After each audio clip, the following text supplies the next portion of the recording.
Halo, perkenalkan nama saya Vicky Ferdinand Hermanto Ani dengan NIM 23120081.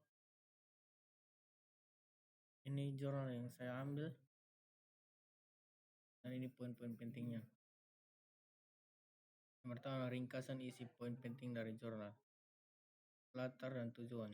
Jurnal ini mengandung tabel mortalita data statistik yang menunjukkan bilang seseorang meninggal pada usia tertentu.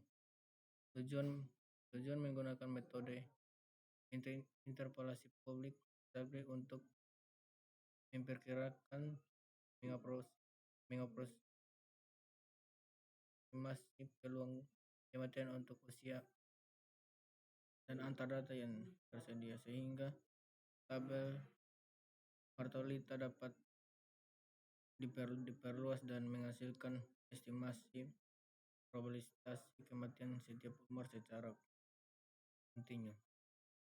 Setelah interpolasi dilakukan proses mapping untuk meluaskan hasil estimasi.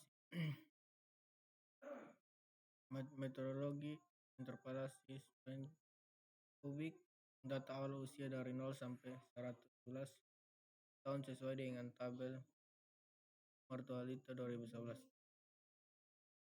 Untuk mendapatkan estimasi nilai antar usia digunakan kubik spend interpolasi di mana fungsi kubik dibangun pada setiap segmen interval antara usia.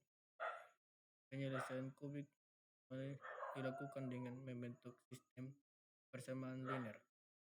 Teknik menyelesaikan eliminasi Gauss menghasilkan matriks trigonal untuk menghitung koefisien. Setelah koefisien diperoleh, teknik menghasilkan fungsi kontinu yang bisa mengevaluasi probabilitas kematian untuk usia manapun, tidak hanya usia yang ada di data asli. Evaluasi dan validasi hasil. Untuk menilai keakuratan hasil interpolasi, penulisan memakai metode map on absolute. Hasil menunjukkan bahwa metode kubik tambah smoothing dapat menghasilkan estimasi yang relatif kurang cocok untuk memprediksi probabilitas kematian di usia yang tidak tergantung asli.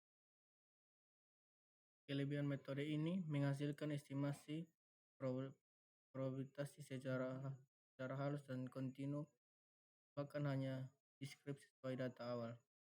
Mengatasi keterbatasan data usia bisa mengisi nilai antara usia-usia yang ada. Metode numerik yang terstruktur menggunakan sistem linear dan teknik standar eliminasi Gauss sehingga bisa diimplementasikan secara komputasi. Validasi dengan memberikan bukti empiris bahwa pendekatan lurus untuk data mortalita. Catatan dan kekurangan. Data awal harus cukup sensitif jika data mortality terlalu jarang atau tidak relevant. Estimasi akan terpengaruh. Hasil disiplinnya sangat tergantung pada kondisi dan distribusi data umur. Jika distribusi data tidak merata, bisa ada bias interpolasi. Metode smoothing tambah interpolasi berarti Anda membuat data di antara usia. Artinya interpretasi probabilitas harus hati-hati tautkan di ujung usia. Misalnya usia tua sangat jarang, jangan dianggap sebagai nilai pasti meninggalkan estimasi.